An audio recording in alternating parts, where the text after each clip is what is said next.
It's as though there is, and I think this feeds into other things. There is an absolutist position that they're taking, which is that only abstinence is the correct way forward. And I think that's a position that an individual physician might want to take if they're particularly zealous in going after smoking. But it is not a rational position, and it is not a correct public policy position. And that's the key part of this. It's like you should be designing public policy based on the best um, the best outcomes for the vast majority, and that would include trying to help people to stop smoking and using other forms of nicotine. It's not to say that we're encouraging kids to take up nicotine products. It's to say that if you're already smoking, you should switch to these things. But at the same time, I would add that as someone who drinks, I'm not not only not addicted, I don't take nicotine as far as I can tell in almost any product. But if you actually use nicotine and you help it, I remember, all the newsrooms around the world. Uh, my sister used to be a journalist a long time ago, and they were always foggy with cigarette smoke. And from my reading of the psychopharmacology literature, and I am no expert in this at all, smoking and nicotine helps concentration. And so if you use nicotine to help you concentrate, good luck to you. I use alcohol to help me relax. It's like we all use things which are very good. How many people get headaches if they don't drink their cup of coffee in the morning? I'd say probably 50% of people. So we're all addicted at some level to caffeine.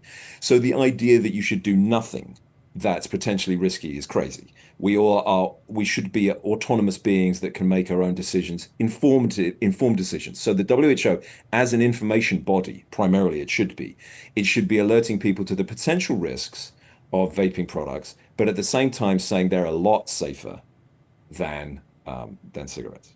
And one more look at the WHO's X account.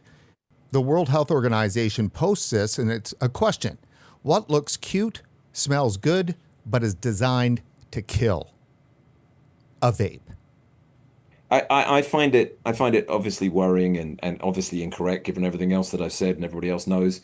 But it's as though there are, because it's X, and I'm very grateful to X as we saw through COVID, that were it not for X, formerly Twitter, we wouldn't have found out about some of the origins of COVID. We wouldn't have found out about a variety of different things. So you have to take the good with the bad. Advertising standards bodies, if this was held on the BBC or an NBC, it would have been shot down as being complete rubbish. But they're allowed to get away with it because it has complete, or within some reasons, complete freedom of speech. And I would prefer that. I'd rather the WHO could put out absolute crap and say absolute lies than not. At the same time, they should be ridiculed, and because for a scientific body that's supposed to be advising globally on health, to say something like that is just not. It's as they say, bizarre, wrong, terrible. What other adjectives can I come up with? It's just they shouldn't be able to get away with it, but they do. But at the same time, I wouldn't want them to ban them from being able to do so. FCTC is coming up, and based on the documents that they released ahead of COP11, it appears they intend to elevate nicotine harms to be equal or even greater than those from combustible tobacco. Does that align with what we actually know about the risks of nicotine? No,